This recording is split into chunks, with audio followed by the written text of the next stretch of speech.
She reached across the table, not because someone told her to, not because the room had processed what was happening fast enough to react, because she had been watching his hands for 40 seconds, and she knew, with the specific certainty of a woman who had already run the full calculation and arrived at a single answer, exactly what the next 10 seconds were going to cost if she stayed in her seat. Her arm moved over the candle, over the crystal, over the white linen anniversary setting arranged by someone whose entire professional purpose was making this particular night feel like the only night in the world. Her hands found his shoulders, both of them, and locked. She pressed, 8 months pregnant, in a restaurant where the waiting list for a table was measured in favors rather than weeks. Completely calm. Not the calm of someone managing fear.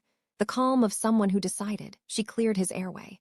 She counted to 8, then she sat back down. Keshia McCall placed both hands flat on the table and breathed. Once, her chest rose and fell. Her fingers did not shake. The candles were still lit. The wine she hadn't finished was still in the glass. The anniversary menu was open at the page they had been working through before the evening became something else. She looked like a woman who had briefly reached across the table for something and found it. The restaurant told a different story, 43 tables. Not one person at any of them moving.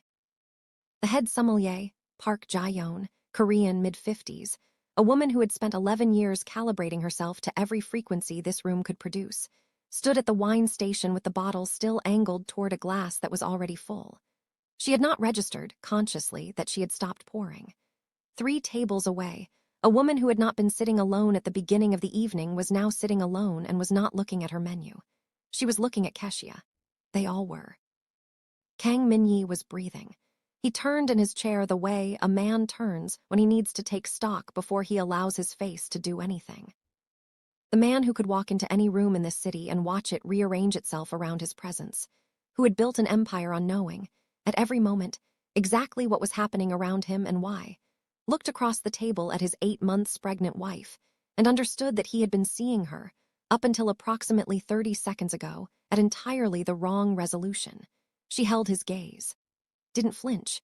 He understood 3 things in the silence that followed, in the order they arrived. What she had done, what the waiter had done, and what happens to the waiter. 2 hours before that, the most expensive restaurant in Seoul had readjusted its entire posture. No instruction from management, no visible signal. It happened at the level of instinct, the host materializing at the entrance 2 seconds before Min-yi's car completed its stop. The maitre d', already crossing the floor. 3 servers revising their approach routes simultaneously, without any of them being able to explain afterward why they had done it. Jae-yeon noted the table number on the reservation printout and went to the cellar to pull a bottle she had been waiting for a reason to open. Min-yi walked in with his hand at the small of Keshia's back. She was 8 months along, and she moved like someone who had long ago stopped caring what a room expected 8 months pregnant to look like. Burgundy dress. Hair up the way he liked it on the nights that deserved it. She entered the restaurant the way she entered every space she had decided to occupy fully, without apology, at complete volume. His hand at her back was not decorative. It was the hand of a man accounting, in real time, for something he considered irreplaceable. Already doing the scan, she said. He didn't look at her. What scan? 3 exits. You found them before you found the table. No answer. He located the table, pulled her chair, had her seated before the approaching server could complete the gesture. She looked up at him with the expression she reserved for moments when he was being more than she had immediate language for. He sat across from her. He looked at her, not at the room, not at the entrance at her, and the room and everything in it was backdrop. Happy anniversary, he said. We've been saying that since this morning. Keep saying it. Smile started at the left corner and took its time. Okay, I'll allow it. Service at a restaurant built on this level of expense operates at a frequency the diner never consciously registers. Water appears before thirst does. Bread arrives at a temperature that feels personal. The lighting has been calibrated to make every face at every table look like the most important face in the room. None of it is accidental. All of it costs considerably more than it appears to. Keshia was telling him about a woman, the owner of the dry cleaning shop 2 streets from their building, small, 60s, with unasked for opinions about what the state of a collar revealed about the character of the person wearing it. The story was minor and specific, and she had laughed twice already in the telling. Min-yi was listening with the full weight of his attention, not the social performance of listening, not the maintained eye contact of someone composing their next sentence, but the real thing. Complete, undivided, directed at her. She had spent the first months of their marriage learning to stop reading his silence as distance. It wasn't. It was presence, all of it, uncluttered, given entirely. He was never anywhere else when he was with her. She had learned this the way she had learned everything about him, by paying attention to who he actually was rather than the version the world carried of him. She was mid-sentence when she saw him, not the uniform first. The walk. The left-weighted gait she had learned in another city, another version of her life, when she had been in the middle of building something she thought was going to hold. He was 2 rows over, working a section nowhere near their table, carrying a tray. He hadn't looked her direction yet. Her hand moved under the table. Half an inch, toward nothing. She caught it before it became anything visible, brought it back, looked at Minyi and kept talking. Tarek Jackson had known she was coming. That is the part that undoes the story he would spend years telling about this night. The version where he hadn't planned any of it, where he'd been working his shift, recognized a face, and made a decision in the pressure of the moment. That version existed, technically, in the sense that the moment had arrived and the decision had followed. But the moment had arrived because he had arranged for it. He had seen the name on the reservation file 3 weeks ago. Not her name, the other name. The name that had made the maitre d', confirm the booking twice and then personally verify the table placement and text the kitchen.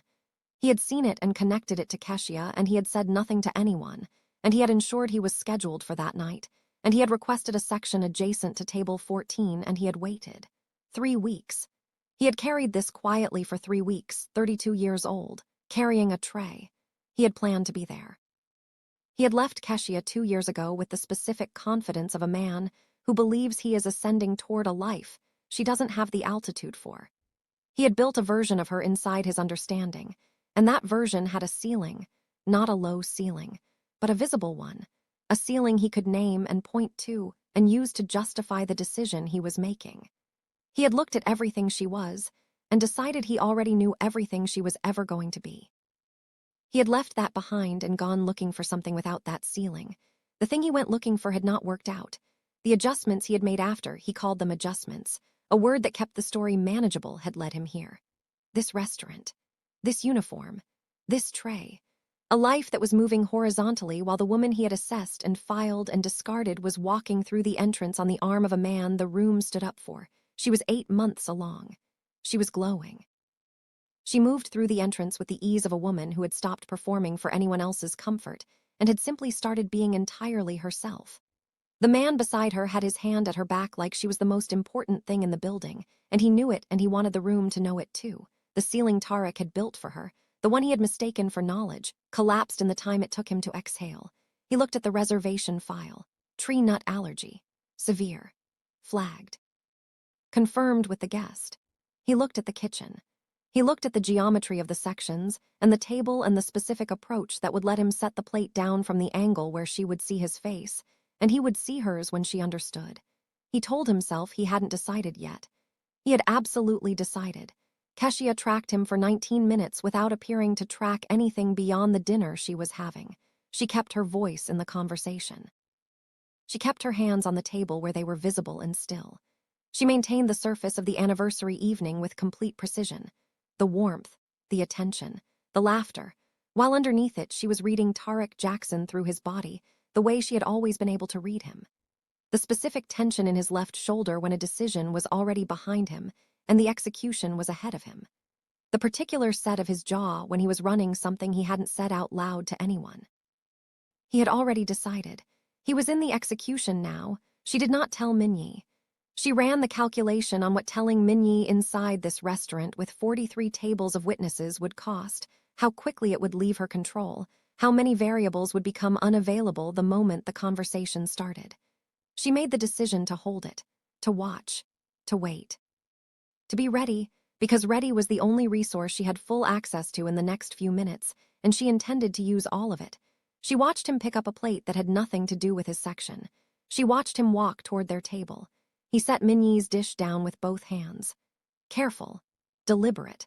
Not the practiced efficiency of professional service, but the specific care of someone delivering something they have been thinking about for a long time. He straightened. And then in the precise half-second before he stepped back, he looked at her, over the candle, over her husband's shoulder.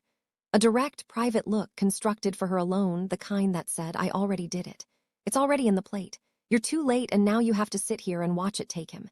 He turned and walked away. Keshia looked at the plate, looked at Minnie reaching for his fork. She thought, tree nuts. Reaction window. Onset time. Whether the exposure had already begun through proximity or whether the fork in his hand was still the first real contact. She ran it in the space of a single breath. Eat that. Minnie stopped, fork suspended. He read her face the way he always read it, from the inside out, starting at her eyes, not performing comprehension but actually building it. He lowered the fork. Keshia, don't. She moved the plate with one hand, completely steady. Something is wrong with it. Do you understand what I'm telling you? Do you? His hand went to the base of his throat. She understood in 2 seconds that he had taken a small bite before she had spoken. A single automatic bite in the moment her eyes had moved to the plate rather than to him, before the words had come. The bite of a man at his own anniversary dinner who did not yet know he was at a crime scene. She understood this, and she did not spend another heartbeat on it. She was already out of her chair. 8 months. She was 8 months along, and she got behind him and her hands, found the position without any hesitation. Locked, below the ribcage, the specific grip from a first aid certification she had gotten years ago, and had reviewed, quietly, several times since the pregnancy began, because she was the kind of person who reviewed things. Who prepared for the scenarios that responsible preparation requires you to imagine even when you believe they will never arrive. The position was muscle memory. It did not ask her to think, her belly pressed against the back of his chair. The candle was close enough to her shoulder that she felt its heat on her skin. The white linen was at her wrist. None of it was the point. She pressed, counted, pressed again. Harder. The specific force of someone who has done the arithmetic and knows exactly how much is required. Minnie lurched forward and she held him with everything she had built across 8 months, with the full weight of every decision she had made since the moment she understood what was happening, and then he was breathing, ragged at the edges, labored, real. She counted 3 more seconds, 4, 5, certain. She sat back down, hands flat on the table, breathing. The baby inside her, still and safe and entirely unknowing, held in the same body that had just done all of that, through all of that, protected in the same moment Keshia was protecting someone else. She had done it. 8 months pregnant in the most expensive restaurant in Seoul with the whole room watching. She had done it and she had sat back down and she had put her hands on the table and she had breathed. Not one person in the room had moved, not a server, not a diner. Jaeyeon at the wine station with the bottle still suspended, the glass still full, the pour still suspended mid-motion. The woman 3 tables away, no longer even maintaining the pretense of looking somewhere else. 43 tables of the most powerful people in this city, and none of them with a single word to offer the moment. Minnie turned. His face, and this was the detail that no one at any of those tables would forget for the rest of their lives, showed everything. Not because he had lost control of it, because he had made a deliberate choice in that moment to let it be visible. The man who kept his expressions with the same discipline he kept everything else had looked at his wife across the anniversary table and decided that whatever was moving through him right now was too significant to manage and too real to contain. He let it have its full size. Whatever it was enormous, and it deserved to be. He looked at her. I'm okay. She said it before he could form the question. Her hand moved to her belly, a reflex, a confirmation, the first one she had allowed herself since she stood up. We're both okay. He looked at her hand on her belly. He stayed there with that image for longer than he stayed on anything else. Waiter, he said, barely above the table level. Know him. Same register. Same steadiness. The room was still watching. Every server, every diner, every person in this building who had an angle on table 14. And she was aware of all of them, and she did not let a single one of them change anything about the next thing she said. His name is Tariq Jackson. He's from before you.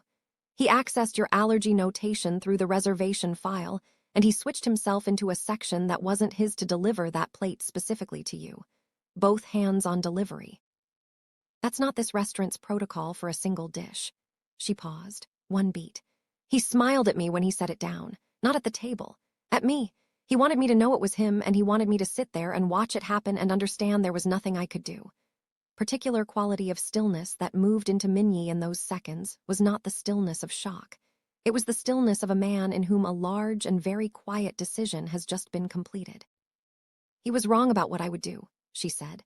The silence between them occupied more space than every other sound in the room combined. His hand crossed the table. He turned her hand over palm up and held it in his and looked at her with the expression of a man who realizes, at full impact, that the person he thought he was already completely seeing has been showing him, this entire time, only a portion of what they are. He had known she was exceptional. He had thought he understood the full scope of it. He had been, until 30 seconds ago, underestimating her by a distance he was only beginning to measure. "Okay," he said, just that. It was enough. Ryu Taeyong reached table 14 at the 30-second mark and found it already finished. Keshia's hands flat on the table. Minyi's breathing stabilized. The resolved quality of a situation that ended before the person assigned to prevent it arrived. He stood at the edge of the table without speaking, and Minyi looked at him and said one name quietly, the way he said things that were already past the deciding stage. Taeyong's face did not change. He looked once toward the service corridor, looked back, nodded once, walked in that direction. Jaeyeon reached him before he cleared the main floor. Waiter on table 14. No greeting, no buffer. Section 3 assignment. He substituted himself into the delivery after telling his colleague he would handle it unprompted, not asked. He carried only that plate. Both hands, which is not standard for a single course delivery in this restaurant. When he stepped back from the table, a brief pause, choosing the word. The look he gave the woman sitting across from Minyi was not a professional look. It was directed at her individually. The man at the table did not see it. Taeyong absorbed all of it the way he absorbed everything, without visible reaction, adding it to a picture that was becoming precise. "I haven't been asked anything," Jaeyeon said. "I'm telling you what I observed because I know what I observed." A nod. She returned to the wine station. He walked on, and his pace was the pace of a man who does not hurry because hurrying implies the possibility of being too late, and he was never too late. In the service corridor, Tarek stood with the full accounting of the evening laid out in front of him. He had watched it from the kitchen pass. Every second of it. Keshia rising, not scrambling, not reacting in the panicked way he had calculated she would, but rising with the deliberate focus of someone who had already decided before the moment required the decision. The locked grip. The count. The focused calm of a woman holding something immeasurably more important than her composure. Holding it steady through all 8 seconds while the room watched and understood and did not move. Minyi breathing again. Her sitting back down with her hands flat on the table, as though what she had just done was simply the next thing on the evening's agenda. He had built the entire architecture of tonight on a version of her that had never existed the way he remembered it. He had made his assessment at 28 and called it knowledge, and carried it forward for 2 years without once testing it. The way you carry a certainty you have never had reason to doubt, because you have made sure you are never in a room where it gets tested. She had just tested it. He looked at his phone. At the empty chair near Section 3. His date had gone, quietly, without drama, before any visible machinery of consequence had started moving. The particular silence of a departure made by someone who has understood something from where they were sitting and has already chosen their side. She had watched Tarek's face in the moment Keshia stood up. She had seen what moved through him when the plan failed in full view of the room, the specific collapse of a man realizing that the thing he built his certainty on was not there. She had made her calculation, and she had walked out alone. He looked at the exit sign at the end of the corridor. He looked at it for a full 10 seconds. He thought about walking toward it. He thought about what came after that, the street, the city, the 10,000 places Seoul offered to a man who needed to disappear into its size. He built that path in his mind with the same speed he had built everything else tonight, and it fell apart at exactly the same place. He understood, standing there in that corridor, that the door didn't matter, that the restaurant had never been the boundary. At the man at table 14, the man he had tried to remove from the world tonight, who was alive right now because of a woman Tarek had left behind in a different city 2 years ago, who was currently sitting very still and very quiet in a way that was the most dangerous stillness Tarek had ever been in proximity to, did not operate within a jurisdiction that had an exit he could reach. He had understood this too late. Seoul moved past the car windows. The city enormous and indifferent, doing what cities do, carrying every story inside it without marking any night as different from the thousands before it, without stopping to record what had happened at table 14. Keshia looked out at it and let the composure she had constructed and held for 2 solid hours sit differently now. Not dissolve. She was not a person who dissolved. But in the privacy of the car, with his hand over hers on the seat between them and the witnesses gone, she let it rest the way it actually weighed. He left because he decided what I was, she said. Built a ceiling for me in his own mind and then treated the ceiling like it was made of something real. She watched the city. He came to that restaurant tonight to remind me it was there. Minyi said nothing. She wasn't asking him to fill the space. I don't know what version of tonight he was running. Whether he thought I'd just sit there, whether he thought I was still the woman he walked away from. She turned from the window.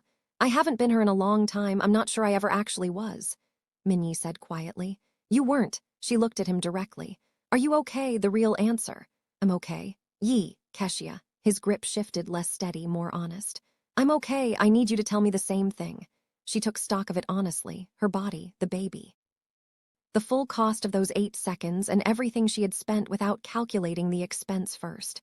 We're okay, she said. Both of us. He exhaled. Long. Once. The sound of a man releasing something he hadn't realized he'd been holding since the moment his throat closed in that restaurant. Taeyong worked without ceremony and without waste.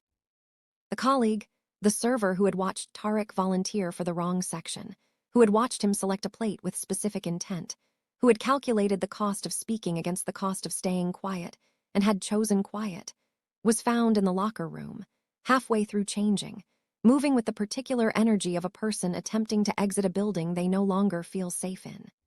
His expression when Taeyong appeared in the doorway was a full and unambiguous confession. He did not speak. He did not need to. In the jurisdiction of what had happened at table 14 tonight, silence had not been a neutral position. It had been a choice with consequences, and the consequences had followed him to the locker room.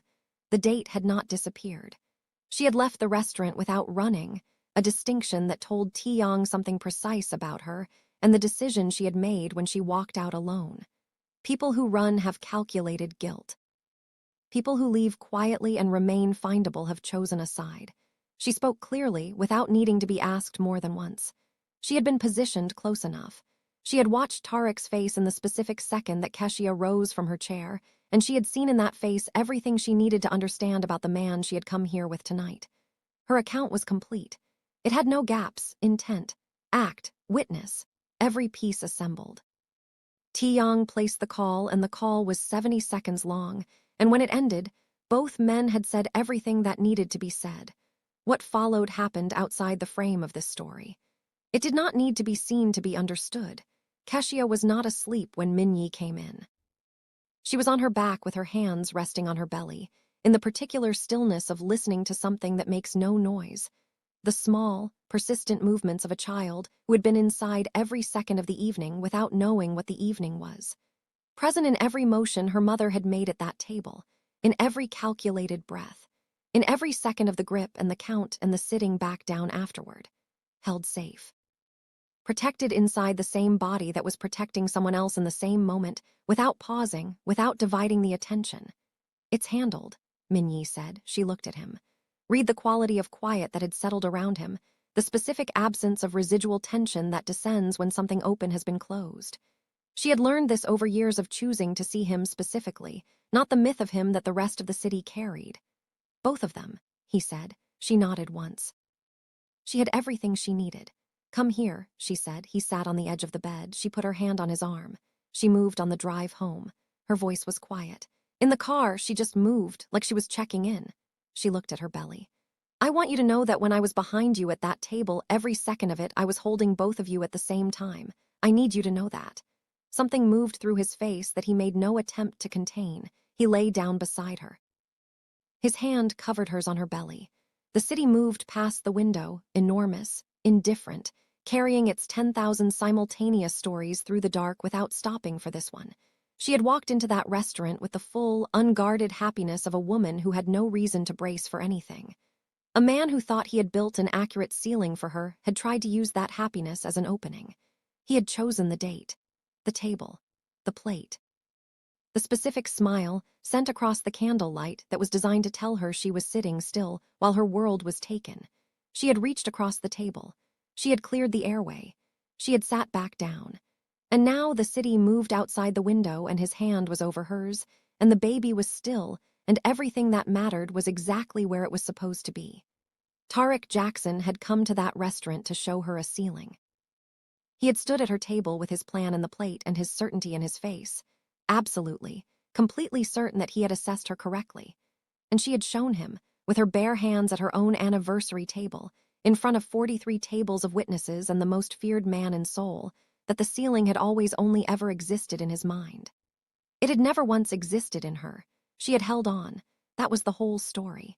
Every word of it, from the first second to the last.